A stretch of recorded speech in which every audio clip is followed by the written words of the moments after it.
Welcome back to another episode of The Edge, a Leaders Show. I'm your host Pragya Bisain, and there has been an ongoing debate about generative AI replacing workforce in organizations, with these big corporations spending millions of dollars on the entire artificial intelligence revolution. We have somebody who's using generative AI purposefully and responsibly to augment human capacity rather than replacing it with 6 AI technologies. Please welcome Mr. Perry Douglas. Hi, thank you. Thank Thank you for coming here, sir. No problem. And you've mentioned that the LLMs or large language models are not really going to significantly improve. Yes. And then AGI is a really conceived narrative. Yes. Can you please elaborate on that bit and share with our viewers why do you hold this view? Yeah. So the concept of large language models is that a large language model, knows everything. But really, what it is, it's a model that is fed in with data. Okay, but that data is in the past, right?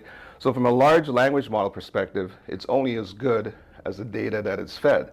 But what the problem is in terms of they're saying, hey, a large language model, can get to AGI, artificial general intelligence, which is what humans have.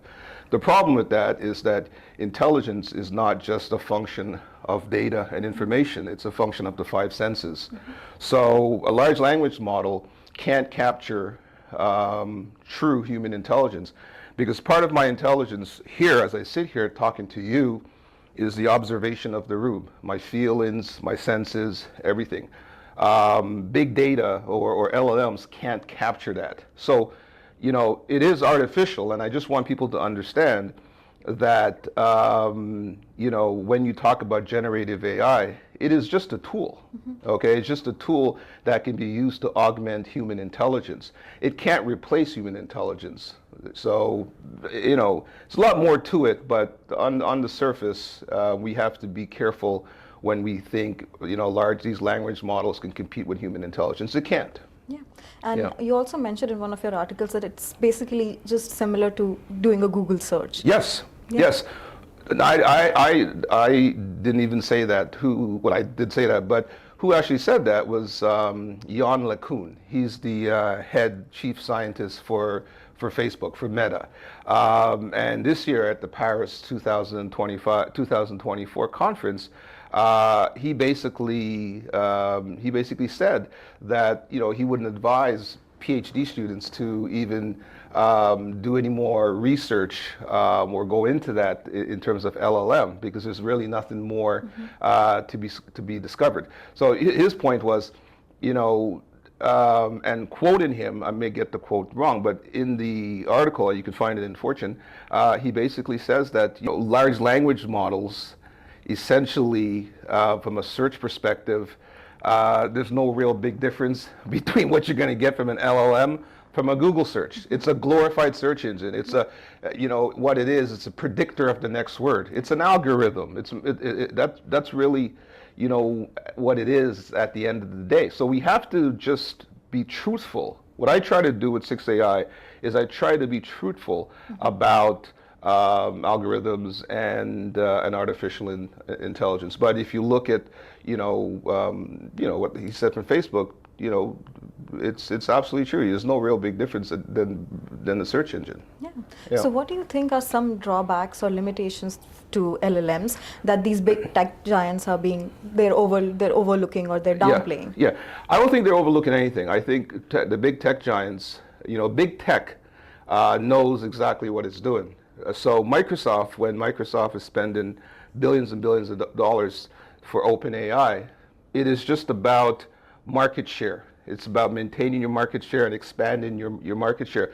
So they know the big tech knows the deal, but it's about money, right? So at the end of the day, it's about trying to sell you more stuff that you may not necessarily need, right? So you have, Sam Altman running around, saying that, he needs $7 trillion. And he'll increase the GDP of the world. He'll solve all physics. It's foolishness. But big tech sells you stuff, and the reason why Microsoft has taken over OpenAI is because it doesn't want to get left out if it actually takes off. Pure business, pure marketing. That's all it is. Okay. So you advocate for generative intelligence over artificial intelligence. Yeah. So what makes your 6 AI technologies different, and why do you think that is the future of Yeah, AI yeah. development? So 6 AI is based on a concept, a mathematical equation that I developed, which is applied intelligence. And applied intelligence is, the way I look at it, artificial intelligence is what is pure mathematics. With pure mathematics, you can build a model, right? And that model may be helpful to explain something. And like Bertrand Russell said, that model on its own may be able to solve a problem or present a concept. In applied mathematics, like applied science or whatnot, applied intelligence means you can apply that mathematics to solve a specific problem because, math explains nature, right? So the thing about, applied intelligence, we want to be able to apply the equations. We want to apply our algorithms to get a particular output. But from an artificial intelligence perspective, it is sort of the easiest way for me to explain it. It is like pure mathematics, which is not a waste of time, but it's good for theory. But we just care, like Aristotle says, we want practicality. We want actually things that work. We don't want to get caught up in the hype and the phenomena. We're not Plato, like the abstract. I forget about the abstract. How can these solutions solve a particular problem? So if you read Plato versus Aristotle, artificial intelligence is Plato, applied intelligence, I'm built in is Aristotle, practicality. Yeah. And how do you think that businesses, small businesses, or maybe medium, large-sized businesses, can actually leverage artificial intelligence and not be carried away with the unrealistic expectations or like the picture that has been painted? Yes. So don't get me wrong. There's value, of course, in AI, and the thing is, we have to separate what AI is. There's AIs in machines. There's AI. I was doing a bank transaction yesterday. I was transferring money from a security perspective. I take a picture, whatnot. That's AI. That's extraordinarily useful. Now, what we're talking about from a generative AI perspective, it creates the impression because it could mimic text, it could mimic, human voice, images, or whatnot. So it gives the impression of intelligence. It just gives the impression, but it's not. So what 6AI is trying to do is we're trying to build software that not essentially replaces humans, but enhances human capacity and capability for the future of work. So the whole thing is, AI is going to replace everybody or whatnot. No, it's not. Okay, it is not. It is kind of silly when people think about that. But what it can do, just like when the PC came in, the computers came in, it's going to replace human beings or what? It never did. What it is a tool. It is a tool that can be applied to a specific problem or to a specific task or to a specific function in the workplace, which will hopefully bring down cost and increase efficiency. But for us, our technology is for humans. It empowers humans, it empowers human progress, it empowers strategy for people to do their job better and add more value to the enterprise and to themselves. Okay. So would you say that businesses who are looking to invest in, make huge AI investments for their businesses, should they focus on large language models or more focused FMLs? Yeah, so 100%. They shouldn't be focusing on large language models because it's proven not to work. And I think in my article, I like to give sources. So, I gave the report in MIT. And MIT came out and said, look, these big language models, no organization could afford a large language models or enterprise system. It's like $100,000 start. How many small companies are going to be able to do that, right? But with small language models, and which is a term I created, focused language models. We're just focusing and building the model based on the problem we're trying to solve, right? So for FLMs, for focused language models, we would say, look, build a solution that works for your organization, and that's it. And a lot of these models can be built, as my article says, and MIT gives the data for $600 versus, as MIT says, for millions and millions of dollars. People are getting fooled. And the reason why people are getting fooled, we live in an age of social media. People don't read. Right? So people have no basis that this type of stuff has happened before. whether it's the printing press or communications or whatnot, whenever new technology is invented, there's always more hype than the reality, and it takes a little bit of time to simmer down. But the intelligent people will read, keep their heads, and everything has to be, you can't overcome reality. You can't overcome the laws of nature, the physical and the metaphysical, right? So if you understand that, you're not going to get carried away with, like Harry Hinton who left Google saying he's trying to warn humanity, a UFT professor, his neural networks, total bogus. His neural networks theory says that the brain is a separate, the brain is separate from the body. Well, my brain works with my body. My brain works with my feelings. My intelligence tells me if I'm hot, I'm cold, or whatnot. So you can't separate intelligence. It's absolutely ridiculous. So when he left Google, he didn't leave Google because he's trying to be a good moral soul. He left Google because his stuff doesn't work.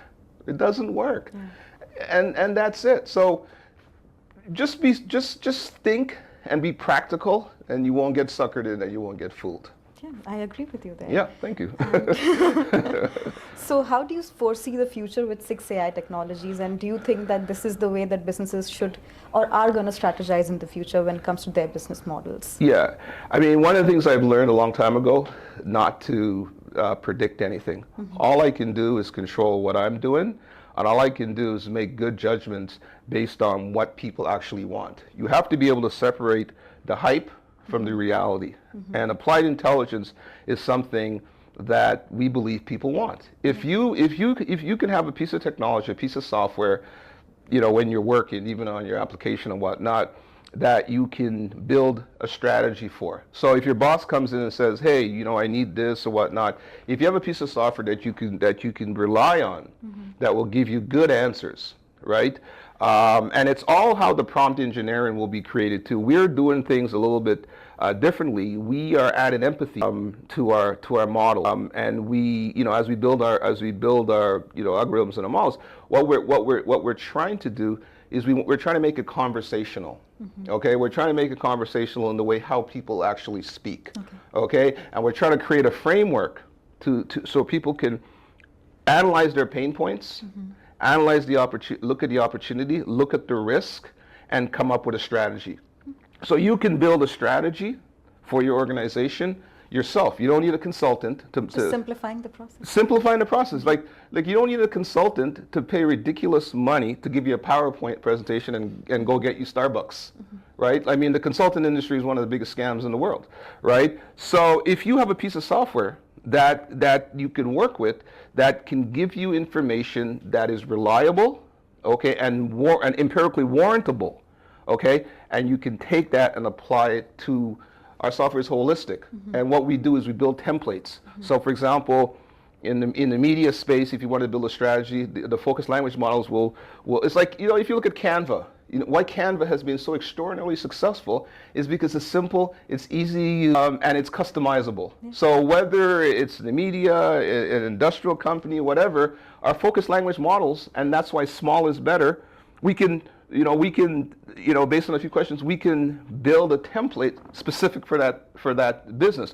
We don't need this whole universe of LLMs to waste time and pull in junk off the internet, right? The owner of the business or the professional just wants something that is going to solve their pain point and going to solve their problem, and that's what 6AI Technologies looks to offer. And the 6 comes from, there's 6 steps. That's my IP. There's 6 steps to get into applied intelligence and solutions. So if you look at it, the system runs you through those 6 steps, and that's really what our IP is. Okay. Yeah. Thank you for sharing that with No our problem. viewers. And if any business wants to reach out to you or to 6AI Technologies, how they can do it, please let them know. Yeah, you can go to our website 6aitech.com, or you can look us up on LinkedIn. That's probably the best, and send me a message. I get a lot of people contacting that way. So yeah, I'm always open to share information. I'm always open to knowledge. Thank you so much for joining us today, Perry. It was really insightful talking to you. Thank you. I'm sure our viewers also got a lot of information. I'm always up to talking. Thank you so much. Thank you. Thank you for watching the Edge of Leaders show. Stay tuned for more episodes, and if you know someone who's a good fit for our show, then please feel free to reach out to us.